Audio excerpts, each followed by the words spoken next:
Inihahandog ng Radyo Maria Philippines, Bringing Christ into Your Home, ang palatuntunang mistisismo, ang makadiyos na pag-aaral tungkol sa kaluluwa ng tao, ang tunay na buhay makadiyos.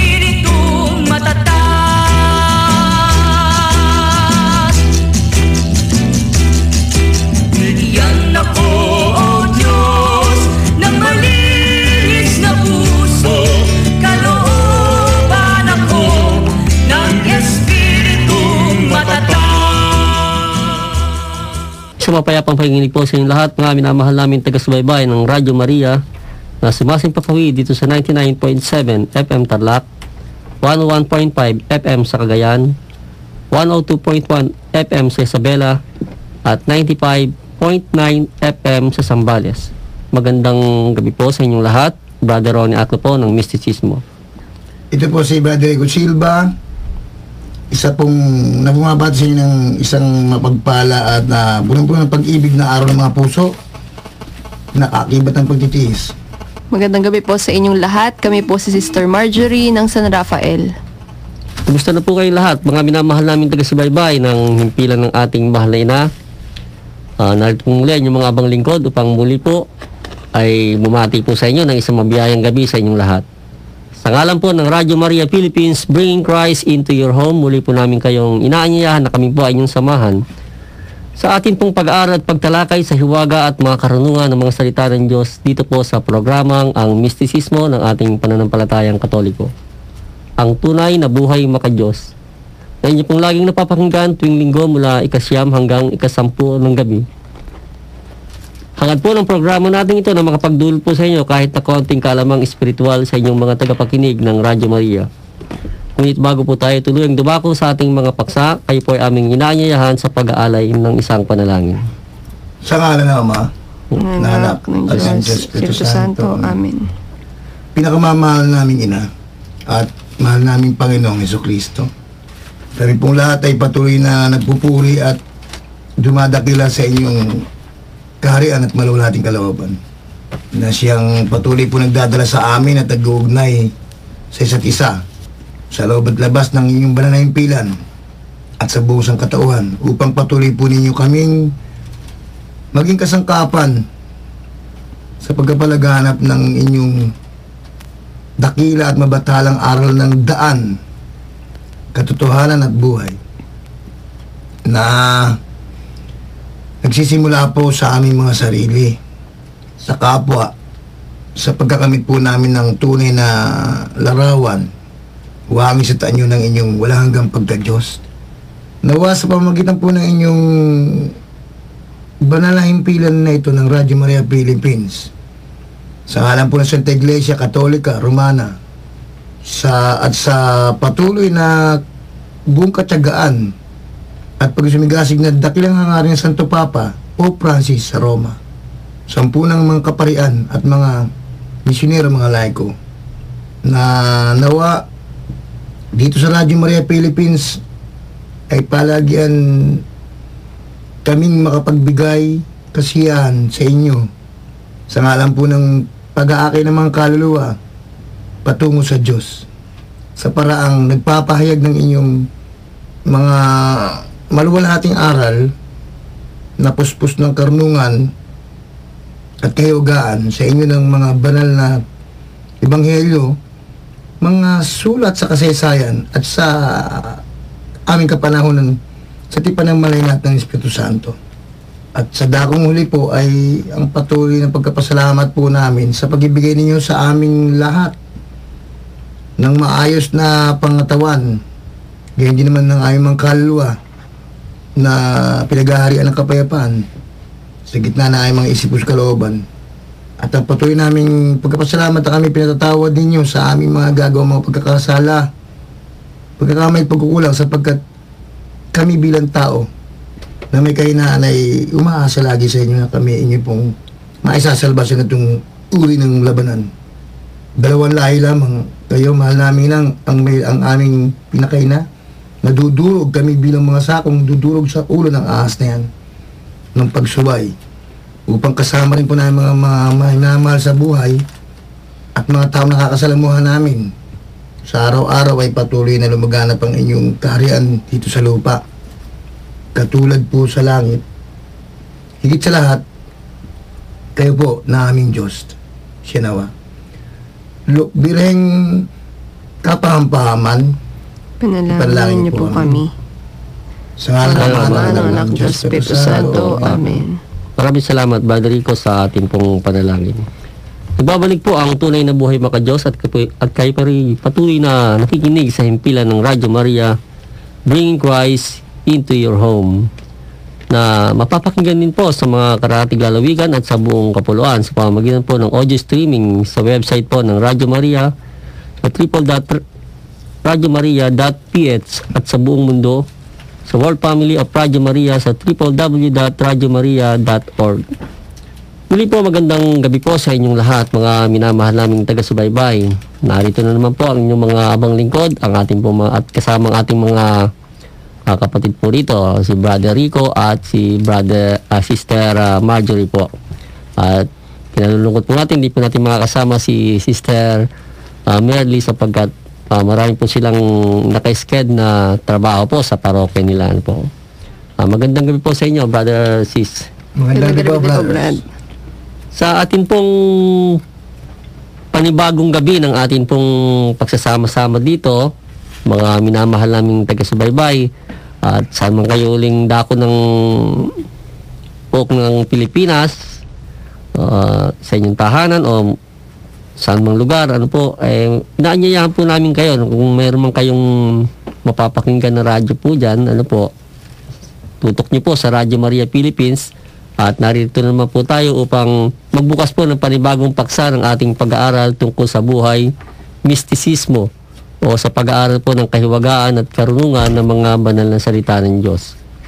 At sabi nga po, nung pong nakaraang paksa po natin, ay tinalakay po natin yung ating pong maalala at babalikan po natin yung pong paksa ng matigas na puso, na doon po paano nga bang mapapalambot ang matigas na puso ng tao na yan. Sabi nga po, kung ito po matuturuan natin sa pamamagitan po ng paglapit sa isa pong sakramento na iniaalay sa atin ng inang simbahan, ang kumpisalan po. At doon nga po mabubuksan ang puso ng tao sa isang uri ng pamumuhay na unti-unti siyang lumalapit sa Diyos.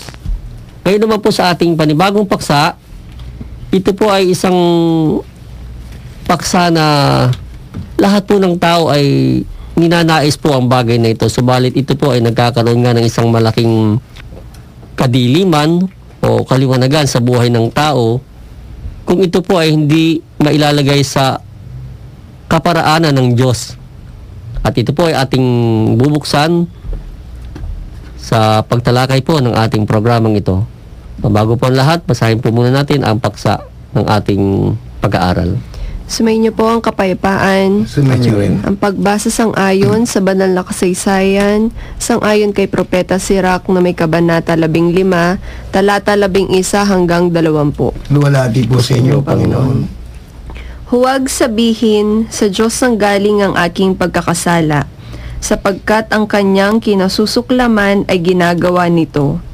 Huwag sabihin, siya ang nag-udyok sa akin sa pagkakasala, sapagkat hindi niya kailangan ang taong masama. Kinamumuhian ng Panginoon ang kasuklam-suklam na kasamaan at sinisikap niyang huwag sumapit ito sa mga may takot sa Kanya. Ang Diyos ang siyang may likha ng tao mula pa noong una at pinabayaan siya sa kapangyarihan ng Kanyang kalayaan. Kung ibig mo ay matutupad ang mga utos at isang kaalaman ng tuparin ang Kanyang kalooban, Iniharap sa iyo ang apoy at ang tubig, anuman ang iyong ibig ay abutin mo. Nasa harapan ng tao ang buhay at kamatayan. Kung ano ang ibig niya ay siyang ipagkakaloob sa kanya. Napakalawak ng karunungan ng Panginoon. Siya ay makapangyayari sa lahat at nakikita ang lahat. Nakikita ng mata ng Panginoon ang lahat ng kanyang ginagawa. Nakikilala niya ang lahat ng gawa ng tao at wala siyang inutusang magkasala at wala siyang binigyan ng lakas upang magsinungaling. Ito po mga kapatid ang banal na salita ng Diyos. Salamat sa Diyos. Maraming salamat, Sister Marjorie, sa pagbabasa po ng ating paksa. At kayo po, mga minamahal namin taga-subaybay, patuloy pa rin pong nakatutok sa Radio Maria Philippines, Bringing Christ into your home.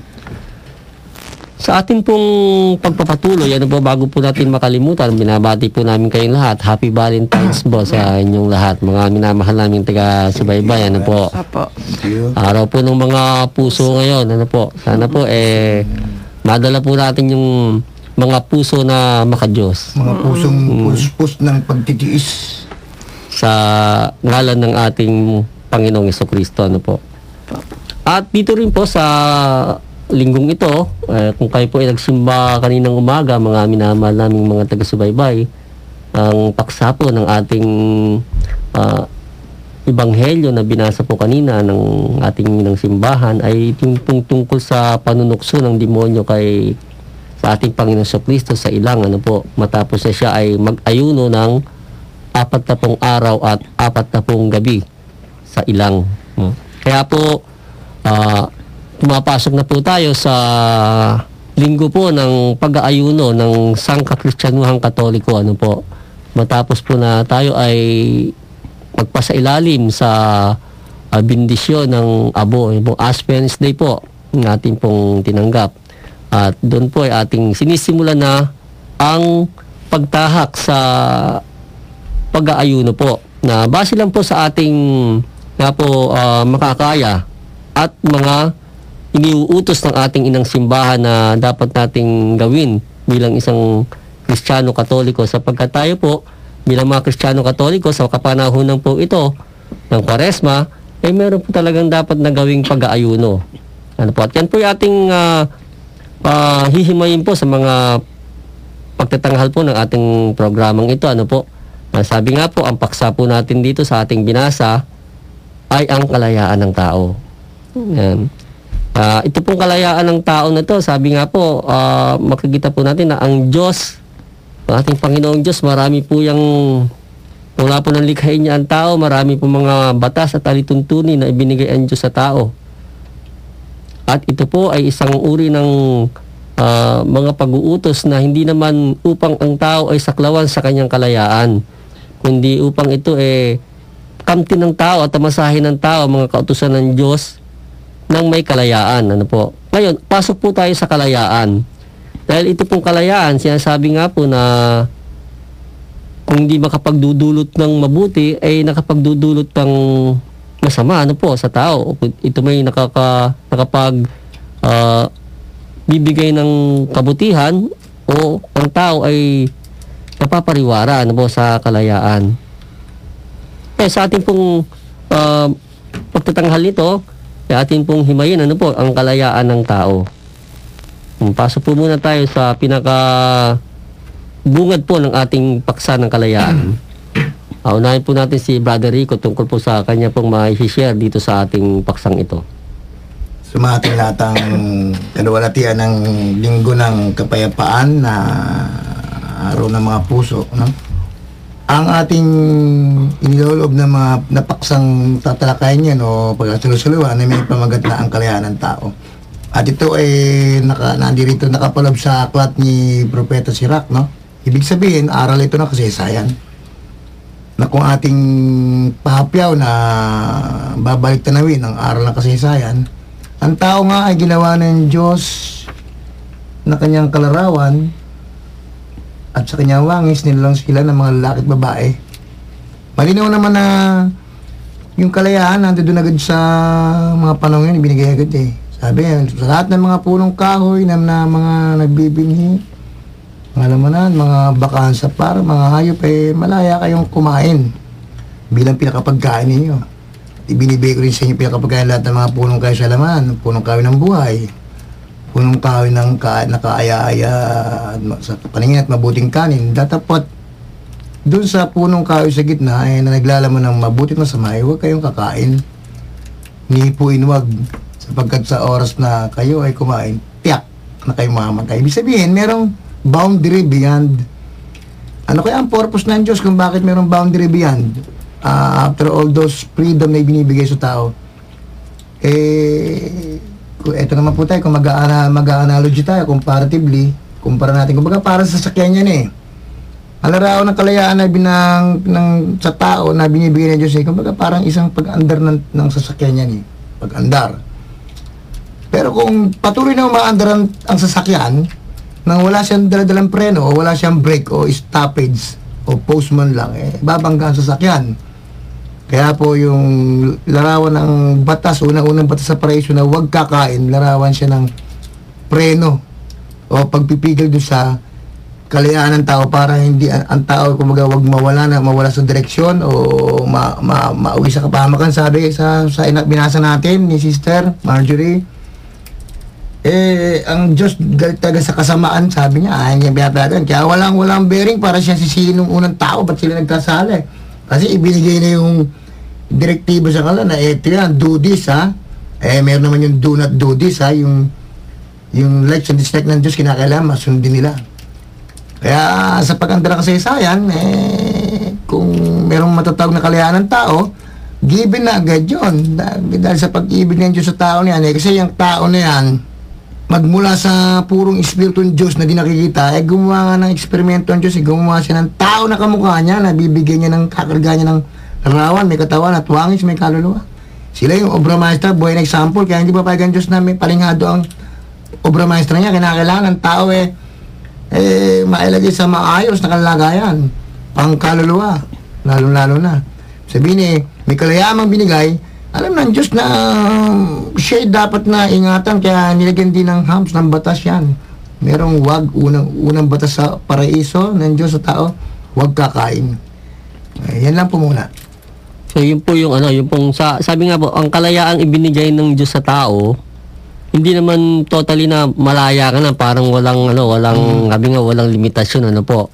Kundi para naman makita ng tao yung Diyos, di ba? Kaya sinaglagay siya ng pinakabakod ng kalayaan, po. Yung mga batas at talituntunin. Kamukha po na binigay po ng ating kapatid, si Brother Rico, po, sa istorya ng kasaysayan. Na doon nga po, binigay yung kalayaan sa lahat ng mga bagay na nandun sa paraiso, maliban doon sa isang puno na nagbubunga ng kalaman ng mabuti at masama, na hindi ipinakakain ng Diyos sa tao, na kumbaga yun ang hangganan ng kalayaan ng tao po. Upang makita yung pagsunod niya sa kalooban ng Diyos. So ibig sabihin, hindi porke binibigay yung kalayaan, ibig sabihin malayang-malaya ka na, lahat pwede mo nang gawin po. So, sabi nga ang tanong, bakit kinakailangan pang lagyan ng hangganan yung kalayaan ng tao na yan? Po, yan ay mga katanungan na ating pong sasagutin sa laot pa po ng ating pag-aaral. At pansamantala, ibibigyan po natin ng pananaw naman ng ating kapatid na si Sister Marjorie.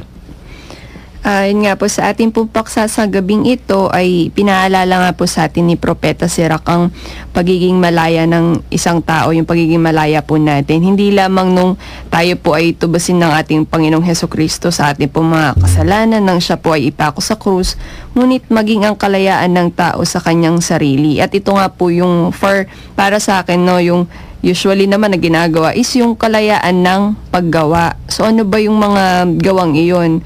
Ito yung mga usual na ginagawa ng isang tao. Excuse po, sa isang araw, sa gawain sa trabaho, gawain sa bahay, mga kakayahang ipinagkaloob ng Diyos sa atin upang ating makasama or magamit sa ating mga paggawa. At dahil nga likas sa mga tao ang pagiging malaya, ay likas din sa atin ng pumiling ng mga gagawin natin. Bakit sa mga panahong ito, sa kasalukuyan, or kahit nung sa kasaysayan, di ba, merong mga krimen, may patayan, may nakawan. Ngunit meron din namang mga samahan na nagpapalaganap ng salita ng Diyos. Sa mga panahon natin, may mga nagpapare, nagmamadre, no? Dahil ito po yung kalayaan ng isang tao na kung ano ang kanilang maibigan, ay siyang ipagkakaloob ng Diyos. At iniharap nga po sa atin ng apoy at tubig. Sinabi sa ating pagbasa, no, ang buhay at kamatayan, nang ibig sabihin nasa atin pong sarili, no, na nakasalalay sa ating sarili ang pagkamit ng alinman po sa dalawang iyon. At sa aklat nga po ng Deuteronomio ay binigyan lawak yun, kung saan ang apoy ang siyang sumpa, siya ang kamatayan. Ito po nga yung sinabi doon na ito yung kung hindi tayo susunod sa utos ng Panginoon nating Diyos at kung tayo ay lilihis sa daang itinuro niya at sumunod sa ibang mga Diyos na hindi natin kilala. At yung tubig naman po, yun po yung pagpapala, yun po yung buhay. Ito po yung kung tutuparin po natin yung utos ng ating Panginoong Diyos. At ito nga po yung nais bigyang diin ni Propeta Sirach, no, ang kalayaan na paggawa ng kaaya-aya sa paningin ng Diyos. Yun ay ang pagtupad natin sa utos ng Panginoong Diyos. Sinabi rin po niya, diba, kung ibig mo ay matutupad ang mga utos at isang kaalaman ng tuparin ang kanyang kalooban. Kaalaman siguro in the sense that, syempre, by doing and obeying God's commandments, we are aiming and hoping for an everlasting life. No, alam natin na sa pagsunod at sa utos ng Diyos, ay may matatanggap tayo ng buhay na walang hanggan. And yun yung kaalaman na kahit sino man sa atin na hindi natin makukuha sa bawat sarili natin. No, unlike po sa mga ibang gawain na pampalipas oras lamang, mga gawain na wala naman tayong layunin sa paggawa nito, ay nawawalan lang ng pakinabang yung atin pong kalayaan. Gayon din naman kung may mga naranasan po tayo sa ating buhay na hindi naging kaaya-aya sa ating sarili, sa ating pakiramdam, ay huwag po nating sisisihin ng Diyos sapagkat wala pong ginawa ang Diyos na hindi mabuti. Nilalang po tayo ng Diyos ayon sa kanyang larawan at wangis at nakita ng Diyos na lahat ng kanyang ginawa ay napakabuti. Hindi po sa Diyos nagmumula ang mga pagkakasala nating mga tao, ngunit ito po ay bunga ng ating mga gawa at sa gawa nga po natin tayo makikilala ng Diyos at wag po nating nakikita niya kung tinutupad natin ang kanyang mga utos ay mas lalo niya tayong iniingatan at sinisikap na malayo tayo sa kasamaan. At yun nga, katulad ng Diyos na yayamang siya ang ating kalarawan at kawangis, ay magkaroon din nawa tayo ng kapangyarihan ng karunungan, no? Yung kaalaman, wisdom sa ating kalayaan. Sa lahat ng ating mga gawa, gamitin ang kalayaan sa mas kapakipakinabang na gawain, kalayaan sa paggawa ng naayon sa kalooban ng Diyos upang yung kalayaan ay pinagkakaloob ng Diyos sa atin at ay mapunta po sa pagpapala at hindi po sa sumpa. So yun po. Maraming pong salamat, Sister Marjorie, sa magandang pahayag po ninyo tungkol po dito sa ating paksa na ipinakikilala nga po natin na ninyo na sa paksa sa inyo pong tinalakay, sinasabi ro na hindi nga naman gusto ng Diyos na ang tao sa kanyang sarili mapahama, kundi nasa kalayaan ng tao kung ano ang kanyang pipiliing landas. Sabi nga, ang landas ng kapahamakan o yung landas na patungo sa Diyos. At yan po ang kalayaan, ano po. Napakalawak po ng paksang ito ng kalayaan, ano po, mga minamahal naming taga-subaybay. At ito nga po, kamukha rin po ng ating ebanghelyo kanina, ng ating Panginoong Jesucristo, malaya rin pong pinuntahan ng demonyo, ano po, matapos na siya ay mag-ayuno. At siya ay tinukso na sapagkat siya ay nagugutom. Nasabi sa kanya, kung talagang anak ka ng Diyos, bakit hindi mo gawing tinapay yung batong yan para mawala ang gutom mo? Kumbaga, kung ating pong pag-aaralan, ano po, ang ating Panginoong Jesucristo, meron din naman po siyang kalayaan na gawing nga tinapay yung batong yun, ano po, wala namang pipigil sa kanya. At ang isa pang panunukso, ano po, yung siya magpatihulog sa bangin, ano po. At nasusulat, sabi ng demonyo na siya ay hindi naman mapipilay dahil sasaluhin siya ng mga anghel. Pwede rin naman po magpatihulog ang Panginoon noon. Kapag siya nga po hindi naman talaga malalasog ang kanyang mga buto doon. Ano po? Subalit bakit ayaw niyang hindi sinunod ng Panginoon ang panunuksong yon? Kumbaga hindi niya pinatulan. Ano po? Yung kalayaan niya na pwede naman niyang gawin yon. Kasi po, hindi nga po makabubuti sapagkat kung susundin po niya yon, gagawin niya yon, ang sinunod po niya ay hindi yung kalooban ng Diyos, ano po, yung kalooban ng masama ang kanyang nasusunod. Kaya naman doon, ang ating Panginoon, nakita niya na ang kanyang kalayaan hindi niya ipinamigay kung kani-kanino lang, sabing ganon. Kaya naman sa paksang ito ng kalayaan ng tao, ano po, mapapansin po natin sa ating pong buhay, ano po, hindi lang po sa ating buhay, sa mga nasa kapaligiran po natin, ano po, na minsan ang tao, sabi nga po, ang kalayaan na kanyang tinatamasa, siya na rin po nagiging kanyang bilangguan. At yan po ating tatahakin, ano po, sa susunod pa po nating mga sandali ng ating pagtatanghal. Pansamantala, bigyang daan po muna natin ang paalala ng ating himpilan.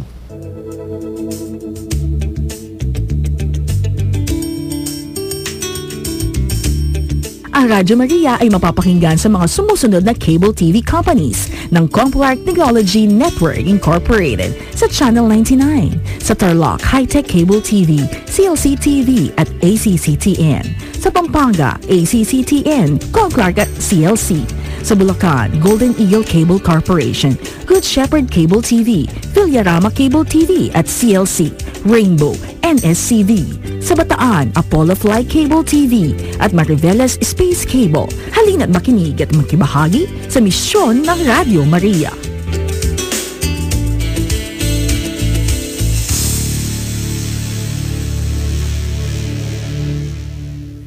Nagbabalik po ang tunay na buhay makadiyos at kayo patuloy pa rin sumusubaybay sa himpilan ng ating mahal na ina, ang Radyo Maria, bringing Christ into your home. Muli po, Happy Valentine's po sa inyong lahat. Valentine's din po. At sana po masaya kayo ngayon. Medyo. At sana malayang-malaya kayo.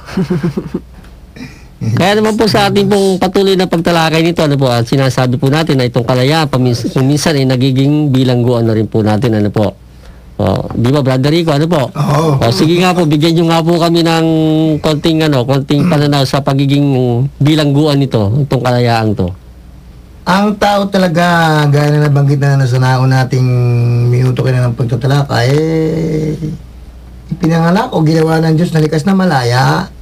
Datapot sa kalayaang yan, merong boundary yan, merong pinakano, kasi kung tagang totally malaya taga tao, yung kalayaan pa lang yun, maghahatid na sa kanya sa kapahamakan, mali naman, ano. Ngayon, sa binanggit nyo ni yung Lebrad, bilanggo sa? Nagiging bilangguan yung kalayaan. Nagiging bilangguan yung kalayaan. Medyo malalim-lalim yun, Ibig sabihin sa Kampangan nalulumo. Sa Tagalog na masyado nang nagiging namihasa. Adapted, namimihasa. Sa kalayaan na yan, kaya naging epekto tuloy, nagiging problema na siya ng lipunan kung mag-uusap tayo sa lipunan sa community. Na sana naman tayo mga tao na namumuhay sa pamamagitan sa ngalan ng tinatawag na orderliness, because our God is a God of orderliness. Sa Tagalog kaayusan.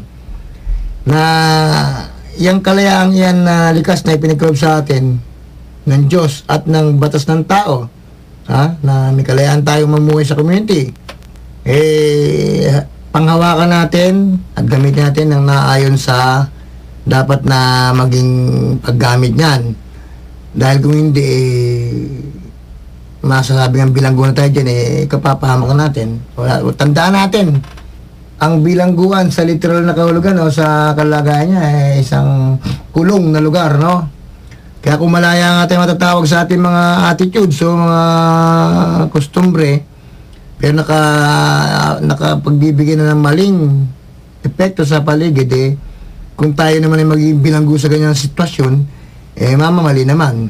Kaya sana, gamitin po natin ang kalayaang iyan na pinagkakalob sa atin ng Diyos, sangkapan ng batas makalupa, kasi yan umaayos ng sitwasyon ng kalayaan na yan, upang tayo sa ating mga sarili, na naka-apekto sa ating mga kapwa, sa paligid, maging kanais-nais sa uri ng pamumuhay na pakikisalamuha. Sapagkat mayroon tayong tinatawag na GMRC nung elementary kami. Meron ganyan, GMRC. Good Manners and Right Community. Tama yan? Right Conduct. Nasa may edad na tayo, kaya right community. Kaya dahil sa kalayaan, kung maayos natin gagawin yung kalayaan na yan, sigurado naman yung GMRC magbubunga ng tinatawag na good moral conduct. Tama o character naman. Yan ang pumuna, brothers at sisters. Mas nga po tatalakay. Pwede bang ipaliwanag yung kalayaan pag-aral ng mga puso? Oo. Dito nga yung ating yung kalayaan to, ang sabi nga, pinagbabasihan po natin dito ay yung mga kalayaan natin sa paghahangad ng mga bagay, ano po. At sabi nga po sa ating paksa kanina na ito pong kalayaang ito, tayo po mamimili, ano po, kung saan natin dadalhin to kalayaang to. At nabanggit po na natin na ito ay nagiging bilangguan na rin po ng tao. Kung kanyang kalayaan, dumarating na po doon sa tinatawag na paglabag sa mga kautusan ng Diyos. Kaya pansinin po natin sa atin po pang-araw-araw na buhay, ano po, ang tao malaya siyang mag-abroad, ano po, malaya siyang humanap ng trabaho, ano po, walang pipigil sa kanya. Malaya siyang mag-asawa, malaya siyang mag-aral, malaya siya kung saan niya gustong pumunta, ano po. At dahil nga po sa sinasabing ito po ang naging nakasanayan na ng tao, dito na po nagsisimulang ang tao ay magkaroon ng tinatawag na, katulad po ng paksa natin nakaraan, nagkakaroon na po siya ng matigas na puso. At dito po sa pagiging matigas na puso pong to, ang tao po ay nagiging bingi na po sa mga pangunawa kung ano yung dapat niyang tingnan sa talagang kalayaan na kanyang tinatamasa. Kaya makikita po natin, bilang mananampalataya po tayo, ano po, ng ating inang simbahan, sa ating pong pananampalatayang Katoliko, makikita po natin, nandiyan po yung kalayaan. Ano po, gustong magsimba, pwede. Ano po, gusto mo naman, kung ayaw mo naman, nasa sayo yan. Ano po. Kaya nakikita po natin na kung doon po tayo napapalagay sa kung ano na lang yung gusto natin, ano po. Kaya nga po yung ating pong tinalakay na aklat ng buhay makadiyos, ano po. Pinakikilala po ron ng isang uri ng estado ng buhay ng tao na kung saan ang tao ay nagiging bilanggo ng kanyang kalayaan. Kapag ang tao po ron, sa sobra po niyang kalayaan, wala na po siyang Diyos sa kanyang sarili. Ang Diyos na lang po niya, yung sarili na lang pala niya. Ano po? Pero yung Diyos na kanyang dapat kilalanin, hindi na po niya masyadong naiintindihan kung sino yung Diyos na yan na dapat niyang paglingkuran. Gusto niyang magsimba, siyang nagdidesisyon sa sarili niya, ano po. Samantalang ang ating pong pagiging isang mananampalataya ay meron po talagang dapat na tugunan na panawagan. Kamukha po ngayon, araw ng linggo, ano po, ang panawagan sa bawat Kristiyano, Katoliko, dapat na tayo ay tumungo sa ating mga nasasakupang o nakakasakop sa ating mga parokya na simbahan, ano po, at doon tayo minsan lang naman sa isang linggo, ano po, ating idaos ang pagtanggap ng banal na pakikinabang. Kaya naman sa atin pong pang-araw-araw na buhay, kung atin pong titingnan, ano po, at papagninilayan, ano po, kamukha po ng panahon natin ngayon. Ito'y panahon po ng Kwaresma na tayo po ay dapat na magnilay-nilay sa atin pong mga ginagawa. Kaya po makikita po natin na ito pong panahon na ito ay panahon po ng pagninilay, pag-aayuno. Ito pong pag-aayuno ay isang uri po ng ng bakod. Pagbibigay ng bakod sa ating kalayaan na tayo po ay huwag lumabis. Ano man pong labis na ating pong nagagawa, lahat po ng sobra, hindi po nakakabuti, maging anuman yan, Kaya naman dito po sa ating kapanahonang ito na tayo po nasa panahon po ng Kwaresma at tumutungo po tayo sa pag-aalaala sa pagpapakasakit ng ating Panginoong Jesucristo, tayo po ay unti-unting magkaroon ng tinatawag na pagkontrol sa ating mga kalayaan. At ang pagkontrol na ito ay sinasabi natin ito isang uri ng pagsupil sa atin pong mga sarili. Ano ba yung mga sarili natin na gustong-gusto yung kalayaan natin na atin pong lagi na lang sinusunod? Ano po yung sarili natin na yan? Dapat po nating makilala kung ano po yung sarili natin na yan na gustong-gusto niyang ninanamnam yung kalayaan niya ng pagiging isang tao niya. Na magkaminsan hindi na niya naiintindihan o ayaw na niyang intindihin yung Diyos na nasa kanyang harapan. Kaya nga po sa atin pong mga nakaraang pag-aaral, pinakilala po natin yung atin pong pagkatao na meron po tayong dalawang uri ng pagkatao na sinasabi pong isang lumilipas at isang hindi lumilipas, na magkasama po sa ating pagkatao.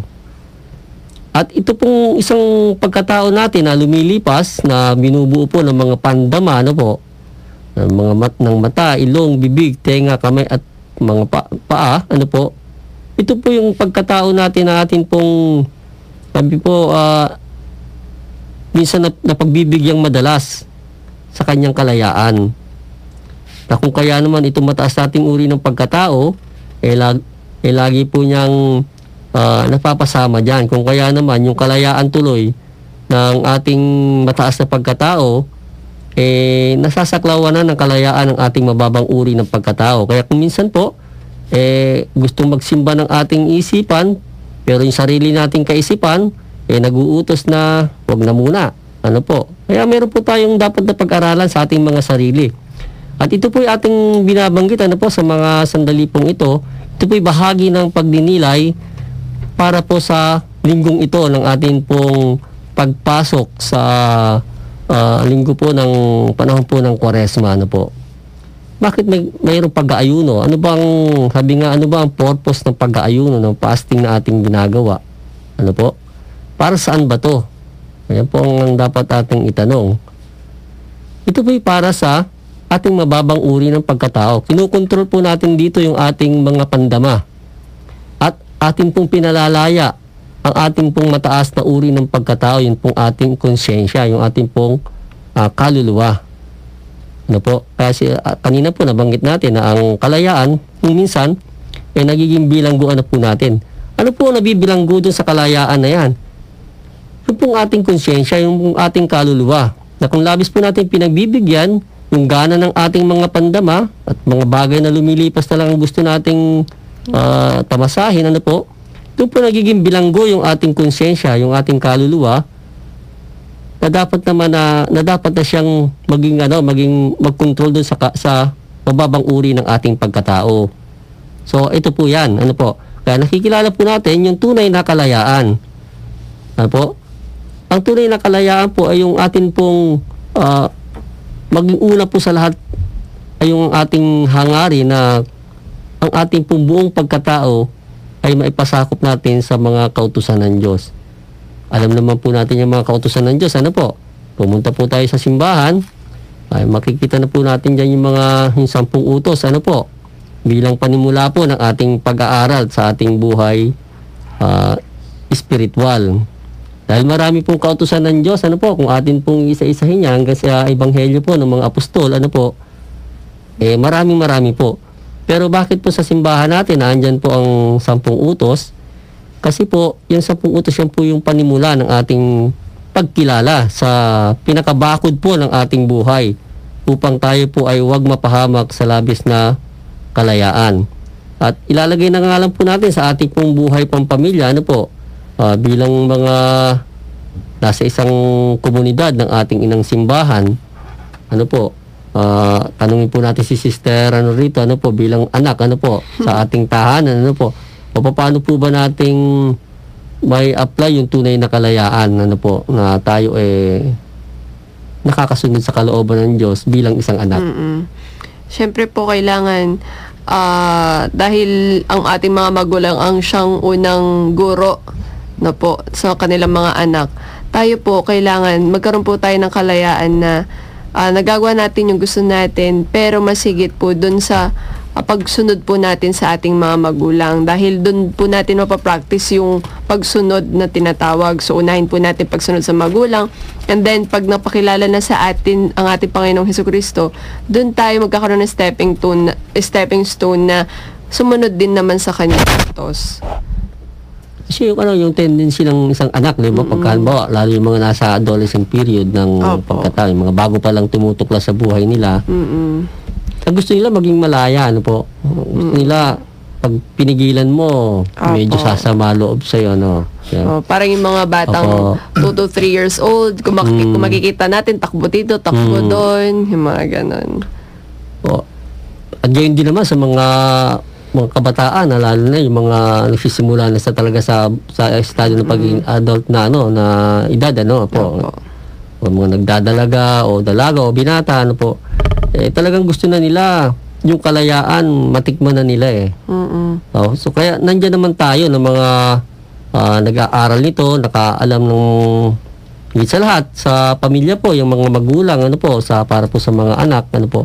Ang ati pong mga ina at ama, yan po yung mga representante ng Diyos sa langit, ano, sa lupa.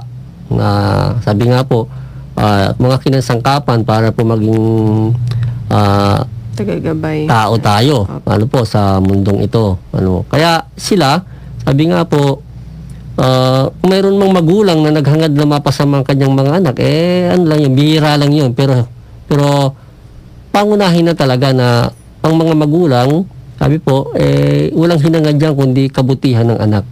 Yun din po naman ang Panginoon nating Diyos sa atin, ano po, kamukha nga ng hangarin ng Diyos sa tao, ano po. Kaya ito pong kalayaang ito, na atin pong pinag-aaralan at tinutuklas ngayong sa paksa nating ito, ito po sabi nga, tinutukoy rin po nga natin ang buhay pampamilya sa kalayaang ito ng tao, ano po. Sapagkat ang tao, sabi nga po, saan ba mag-uumpisa yung buhay ng tao na yan? Sa tahanan po, ano po, sa isang komunidad. Kaya sa mga minamahal nating mga taga-subaybay, mga magulang o mga anak, ano po, tabasahin po natin ang kalayaan, ano po. Subalit, gawin po nating pinakabakod ang ating pananampalataya sa Diyos, ano po. Kailangan po natin maging buhay po tayo, ang ating isip, puso't kalooban sa mga kautusan na dapat nating sundin bilang isang tao. Sapagkat tayo po, hindi naman kaagad-agad tao lang, ano po. Tayo po ay tao na meron pong Diyos na dapat na kilalanin. At ito pong gawain ito ay gawain po ng mga magulang sa kanilang mga anak na ipakilala po ang Diyos. Kasi po, ang mga anak, ano po, kung yan po hindi po magkakaroon ng matututo ng tinatawag na pagkilala sa Diyos, ano po, at hindi naman po matututo yan kung hindi po natin tuturuan, mga magulang, ano po, ang kalayaan po na kanilang daladala sa buhay, maaari pong magpahamak sa kanila. Kaya mapapansin po natin, ano po, sa ating pong kapaligiran, marami po mga bata, mga teenager, ano po, malaya na po sila, malaya, makikita niyo po, ano po, malaya sila saan? Sa lahat ng mga kalayawan sa buhay. Ano po, lalo po sa ating po kapanahonang ito. Makikita nga po natin, mga dalagita at ano pa lang, mga binatilyo, makikita mo, nag-iinuman na po sa daan. Ano po. Pamantakin niyo po yung, ano na yun, yung nangyayaring yan, ano po. Yan po ay impluensya ng, sabi po, ng isang kalayaan na wala na po yung Diyos sa kalayaang yan, ano po. Kaya mga magulang, kayo po ay kami po ay nananawagan sa inyo. Kami po, maging kasangkapan po tayo ng Diyos, kung hindi man sa buong komunidad natin, kahit man lang po sa ating mga, sa loob ng ating pamamahay, sa ating pamilya, maging isa tayong misyonero ng Diyos sa ating mga pamilya. Kapag kung hindi po tayo kikilos, yan pong kalayaan na yan na kanila pong daladala, baka kung saan pupulutin yung ating mga mahal sa buhay. At ganyan din po sa mga anak po natin, o sa mga anak na kayo po napupundi na sa inyong mga magulang dahil sa kayo tinuturuan, sabi nga, lawakan natin ang pangunawa sapagkat ang mga magulang naman po natin wala pong hinahangad dyan kundi tayo ay mapabuti sapagkat ang mga magulang po natin alam po nila kung saan at kung ano po ang kahinatnan ninyo bilang mga anak na bago pa lamang naglalakbay sa buhay, kung hindi nyo mapag-aaralang mabuti kung paano nyong dadalhin ang inyong kalayaan. O lahat ng tao may kalayaan. Sabi nga, kahit bata, may kalayaan yan. Hindi pwedeng hadlangan ang kalayaan ng tao sapagkat yan ay isang paglabag din naman sa batas pakatao. Brother Rico, Yan Karapatang pantao. Karapatang pantao, Yan malaking kasalanan din naman. So, kaya lang, sabi nga, itong kalayaang ito, tulong-tulong nating at sama-sama nating buksan ng ayon sa kalooban ng Diyos. Hindi naman para tayo lang maging malaya na ang kalayaan isang kalayawan. Kaya ito pong panahon po ng Kwaresma, ito po isang kaya-ayang panahon upang atin pong pagnilayan ang kalayaan po natin bilang tao. Mag-aral po tayo. Kung meron po kayong mga mababasang mga spiritual na aklat dyan sa inyong tahanan, kung wala naman, mag-sakripisyo tayong bumili kahit papaano, para po meron tayong nababasa. Dagdag po na kaalaman sa ating mga kaisipan sa mga bagay na spiritual. Brother Rico, meron pa kayo may dudugtong habang may oras pa ba? Sa isang portion o bahagi ng aklat ng buhay maka-Diyos o ng Unitas, dun sa may subjective preparation, may nakalagay doon na anyone he who wills God must deny his own will. Siya raw na may loobin sa Diyos ay kinakailangan na magtakwil na kayong sariling kalooban.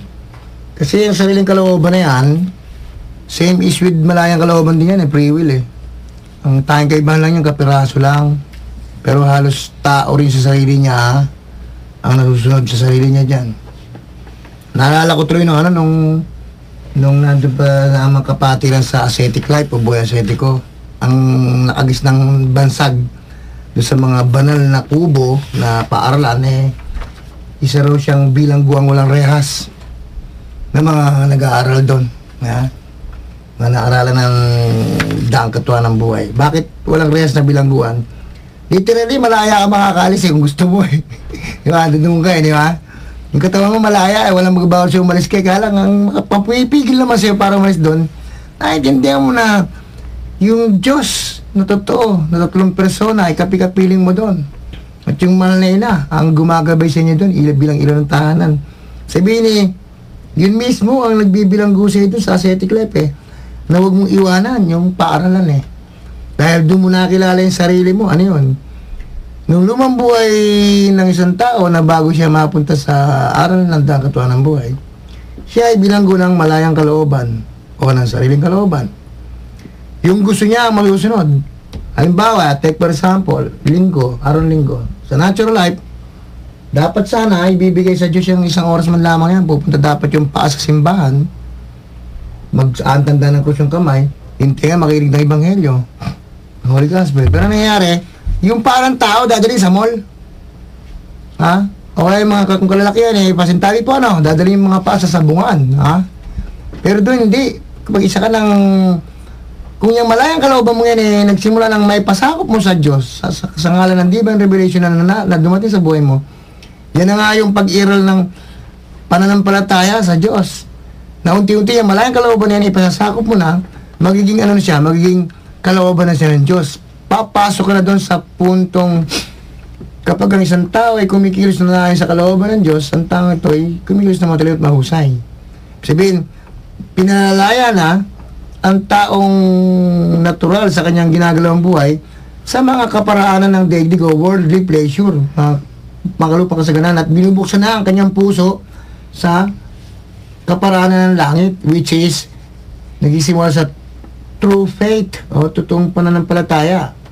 Kaya yung magmula sa malayang kalooban, nahuhugasan na yung kanyang kalooban.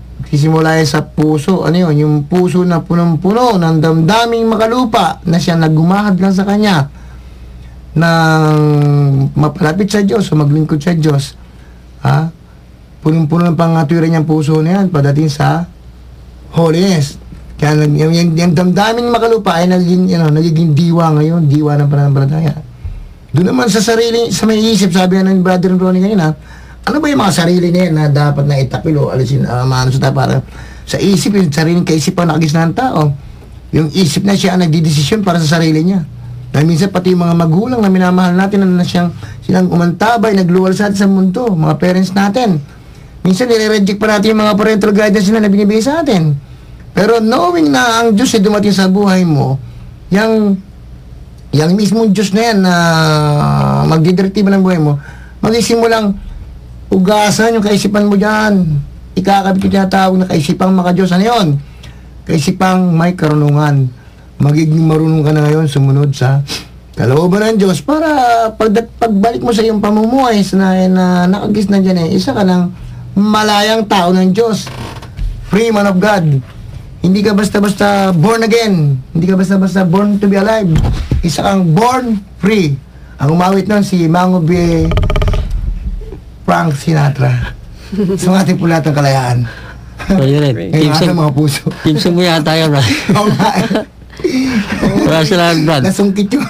Born free. So, ito po yan, dalawang kalayaan po yan, na kalayaang bahagi ng daigdig at kalayaang ipinagkakaloob ng langit. Sabi nga po, ang isang taong bukas ang puso sa kaparaanan ng daigdig ay sarado sa kaparaanan ng langit. So, buksan po natin ang kaparaanan ng langit. Hanapin po natin yan. At yan po ay ating matatagpuan lamang sa patuloy po nating pag-aaral dito po sa ating himpilan po ng ating mahal na ina. Naanyayahan po namin kayo na paki-search lamang po ang aming Facebook page. Paki-like lamang po ang Mistisismo at inyo na pong makikita ang aming pong mga paksa na gusto nyo pong mapakinggan. Ganon din po sa youtube.com. Paki-search lamang po ang title ng aming paksa, Ang Kalayaan ng Tao, at inyo na pong mapapakinggan. Maraming salamat po. Papasalamat po tayo sa bumubuo po at staff ng Radio Maria Philippines at sa mga tumutulong po sa atin sa gawain dito at sa mga pinansyal po. Maraming pong salamat sa inyong lahat. Saan man po kayong dako naroon ng mundo, maraming salamat po sa inyong lahat.